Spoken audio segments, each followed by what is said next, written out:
Welcome to the Global Treasures Podcast. I'm Abigail Vacca. And I'm Keith Berthium. We're two travelers with a passion for exploring World Heritage Sites that have been designated as having outstanding cultural value to humanity by UNESCO, a bureau of the United Nations. We will spend each episode exploring these places, their history, the people who built them, and who now work to preserve them for all of our benefit. What makes the concept of World Heritage Sites really unique is the idea that these places belong to all people, no matter where they physically live. There are 1,157 sites across the world, with more being added every year. We're going to release episodes in the order by year these sites were originally added to the list, starting with the first sites designated in 1978. With that out of the way, let's get started. In this episode, Keith and I will be introducing you to aux Meadows, which is a historical Norse settlement that's almost 1,000 years old. It's located on the northernmost tip of the island of Newfoundland, Canada. It was designated a National Historic Site by Canada in 1968 and officially categorized as a World Heritage Site of Canada in 1978. I had actually never heard of this site prior to researching it for this episode, so I'm really excited to dive in. It is a French-English name, which is translated to Bay with Grasslands. When this site was excavated, evidence showed that the site was a base camp for Norse exploration of North America. I grew up learning that Christopher Columbus discovered the Americas for the Europeans. Yeah, I'm that old. We even had songs when we were kids about his three ships, the Niña, the Pinta, and the Santa Maria. One of them goes something like, in 1492, Columbus sailed the ocean blue, and there was some other words. Well, the Vikings had him and his crew beat by almost 500 years. In this episode, you'll see that historians, archaeologists, and explorers studied the Vinland sagas, which are two Viking books that trace the adventures of Vikings, including one Leif Erikson from Greenland to the northern part of the Americas. These books were written in the 13th century and describe voyages to Vinland, which was thought to mean wineland. These sagas describe the topography, natural resources, and native culture in the Americas. In the 1960s, explorer Helga Ingstad and archaeologist Anne Stein Ingstad, a husband and wife team, used the Vinland sagas to find and excavate the only confirmed Norse site in North America outside of Greenland. Something to note is that we use Norse and Viking interchangeably. And this is because Vikings originated from what is now modern-day Norway and Denmark. 800 Norse objects have actually been dug up at the site. There are many daily items as well as artifacts that show the presence of workshops. Some of the important items that have been excavated and identified were things like a stone oil lamp, a whetstone, a bronze fastening pin, a bone knitting needle, and even part of a spindle, probably used for weaving. One of the buildings excavated actually had stone weights, which actually may have been part of a loom as well. The spindle and needle has prompted archaeologists and historians to suggest that women, and not just men, might have also been at the settlement. Food was found at the site as well, including butternuts, which are white walnuts. The reason this is significant is because those don't grow north of Brunswick, which is roughly 300 miles south of the site. This means that the Norse were traveling further into North America from this site to explore.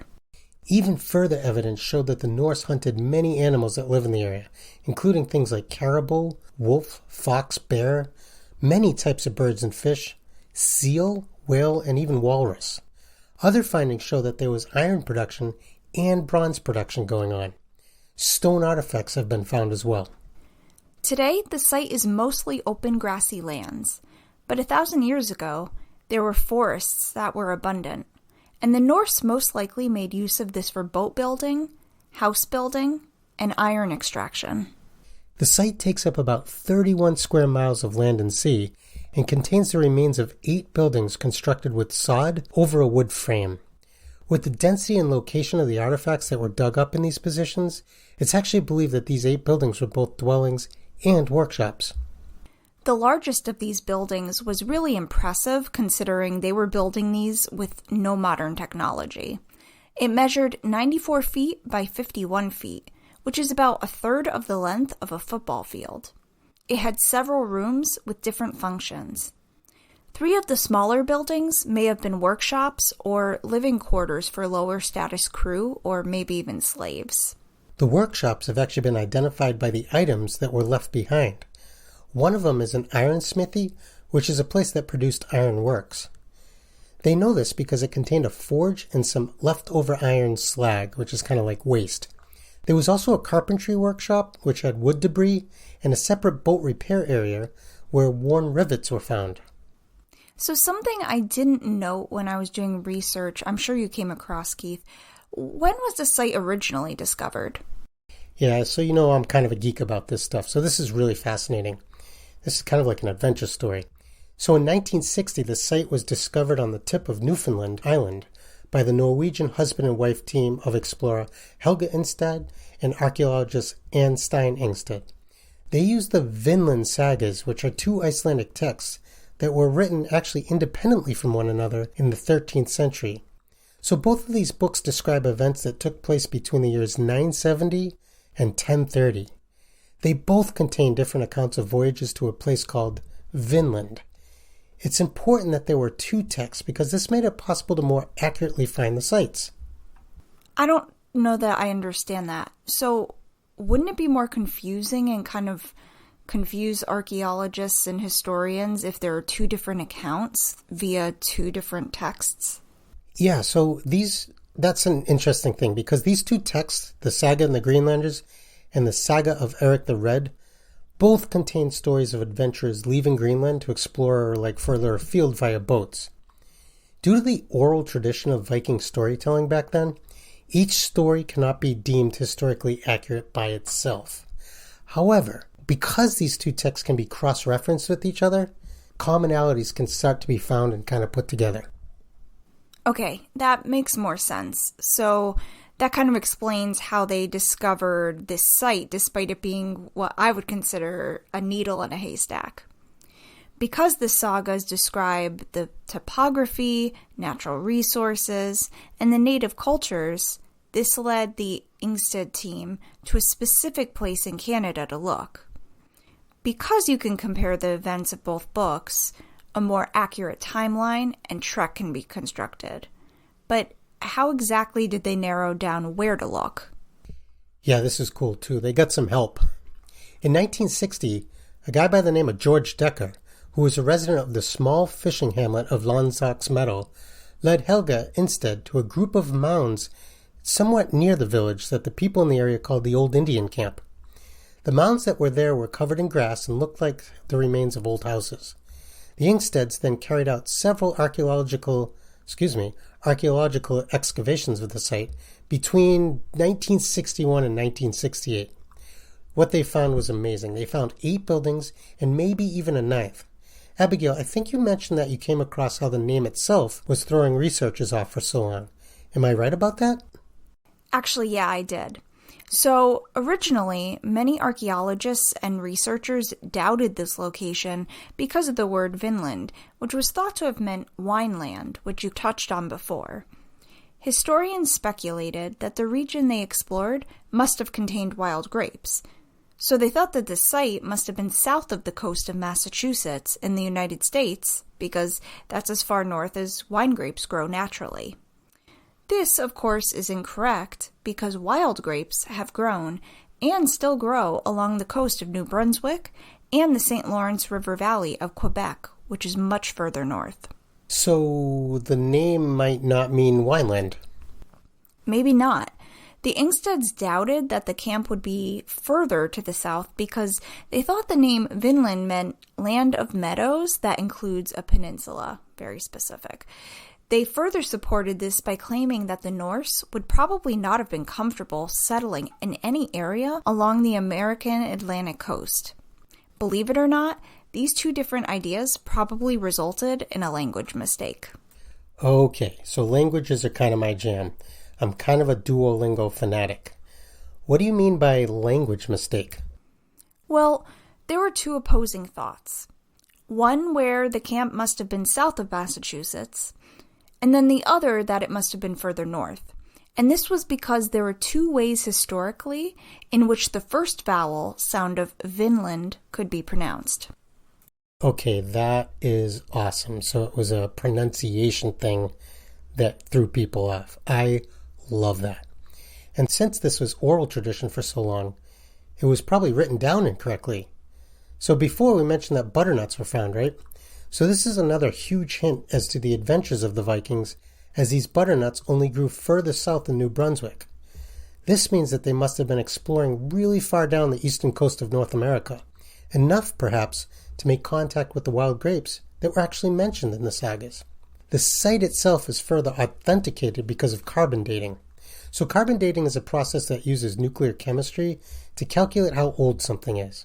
So from that scientific process, estimates from carbon dating place most of the objects found at the site between 990 and 1050 AD. Separate tree ring analysis done at the site dates the site to the exact year of 1021. So why is this important? Well, anytime you have two separate scientific processes, both dating the site the same, that raises the confidence in the findings even further. All of this evidence makes L'Anse aux Meadows the only site that is clearly pre-Columbian transoceanic contact of the Europeans with the Americas, outside of Greenland, of course. So Eleanor Barraclough, who's a teacher of medieval history and literature at Durham University, claims that the site was probably not a permanent settlement, but perhaps a temporary boat repair spot. She goes on to make note that there are no findings of burials, tools, or animal pens, which would suggest that the Norse left the site in an orderly fashion. Keith, did you find out how many people lived and worked at the site? Actually, there's really no way to know how many people lived at the site at the time. The best way to determine this is simply by the size of the buildings. The buildings had the capacity to support, and I know this is a wide range, but roughly 30 to 160 people. The entire population of Greenland at the time, which is about 930 miles to the northeast, was only about 2,500 people. This would also make it extremely unlikely that the Vikings constructed more than just this settlement in North America. Historians have suggested that there could have been other Norse sites, or at least Norse Native American contacts in the Canadian Arctic. In 2012, possible Viking outposts were located in Nunuk at Tanfield Valley on Baffin Island, as well as Nunavik, Willows Islands, and Avialik Islands. Point Rosé in southwestern Newfoundland was also shown by National Geographic and the BBC as a possible Norse site excavated in 2015 and 2016, but there wasn't any evidence of Norse presence being found. That's so cool. All right, now that we've talked about the history, let's actually talk about what to expect when visiting the site. Yeah, sure. I'll give a rundown of logistics and some things to keep in mind if you're planning on traveling here. If you're flying in, your only option is to fly into the St. Anthony Airport and rent a car. There seem to be some bed and breakfasts, RV parks, and smaller mom-and-pop places you can stay in, but not really any chain hotels I could find. Once you drive to L'Anse, you'll have to pay an inexpensive entrance fee. At the time of this recording, it's also free for those under 17 years old, which is a nice break for families trying to stretch their budget. They do daily tours from the visitor center, and the government website suggests spending at least 2 to 3 hours touring the trails and the site itself. There's also a Viking encampment, which sounds essentially like a live reenactment. You can get a feel for what day-to-day life was like back then, from seeing how different professions, such as blacksmiths, carried out their daily duties, as well as chores the average family would have had to accomplish without modern-day appliances, like how they cooked their meals. Around the site, there are also a lot of boat tours to see whales and the beautiful icebergs as well. In terms of attendance, 30 to 40,000 people visit the site annually, so it's unlikely you'll be fighting huge crowds. Still, we do always recommend that you plan ahead. The site is open to visitors from June to October. During the summer and fall, when you would be visiting, The weather is in the low to mid 60s, and that's in Fahrenheit, so you probably want to pack a sweater. So, Abigail, all this talk of Vikings reminded me of an old joke. So what do you call a vegetarian Viking? No, I'm supposed to be the one with the jokes. They call them a Norwegian. Oh, that's a bad one. Okay, I'm ignoring that and moving on. So I made the assumption when researching this episode that French was the official language, but it's not.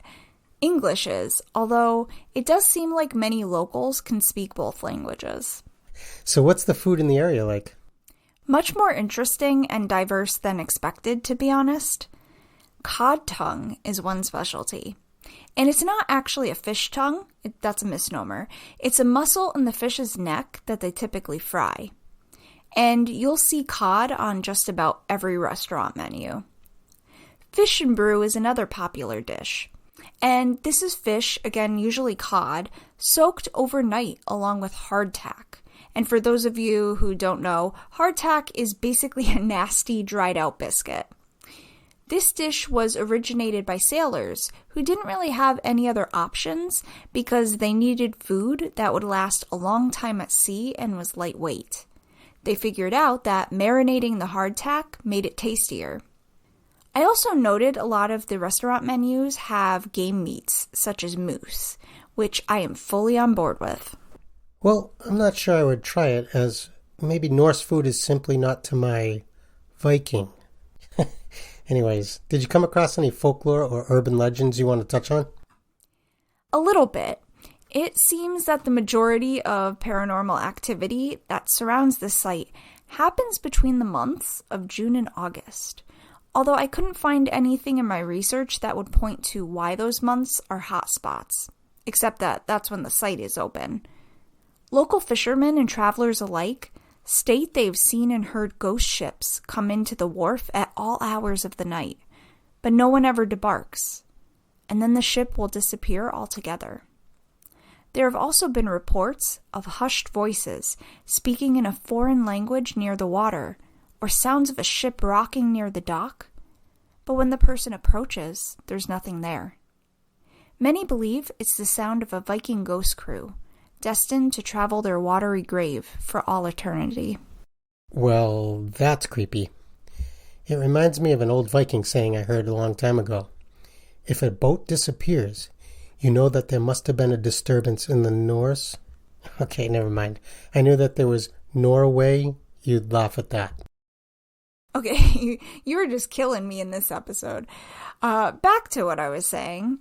I think I'd choose not to visit at night knowing these ghost stories, although I might throw Keith out to sea for all of these bad jokes. But for our final portion of today's episode, I want to talk about challenges faced keeping this site preserved for future generations. And I think I'm so excited to transition to this because it seems like this site doesn't have many issues in terms of potential damage done by tourists or locals. Probably because it's a pretty remote and large area of land. Plus, it's a small population. Only 500,000 or so people live in Newfoundland and Labrador, and the government also very carefully manages the number of tourists that visit annually. Both the Government of Canada and the Government of the Province of Newfoundland and Labrador work in tandem to make sure that the site stays protected. Parks Canada manages the conservation piece as a part of the Canada National Parks Act and Canada Parks Agency Act. Steps they take include protecting artifacts from the Viking base camp, which have to be stored at specific temperatures within the museums. Also, the original archaeological site was reburied in such a way as to protect the findings from degradation. This is frequently done at sites across the globe so that when future excavation missions are conducted, the site will still be preserved. The thought behind this is that in the future, there will be updated technology to discover new information about the site, so it can continue to be enjoyed by generations to come. All right, that's really good news that they're not worried about this site, because we've had a couple of sites recently where were just a little bit worried about it. So I actually am really excited because I have a lot of like Vikings and Norse jokes, and I got one more. Can I do one more? Absolutely not. Awesome. So I'll do one more. So why do Viking ships have barcodes on them? I have no idea. That's so when they get to port, they can scan the Navy in. Thank you for listening to the Global Treasures podcast. If you would like to support the show, you can subscribe at Apple Podcasts, Spotify, Pandora, or wherever you get your podcasts. Hey, if you've been enjoying the podcast, could you please leave a review with feedback and share it with your networks? Reviews actually raise our ratings, which will help others find the podcast. We're working hard for you, and we'd love to share this with more people. Even a 5-star rating without words is great, but we would love for your feedback to be in those reviews. We'll see you next time.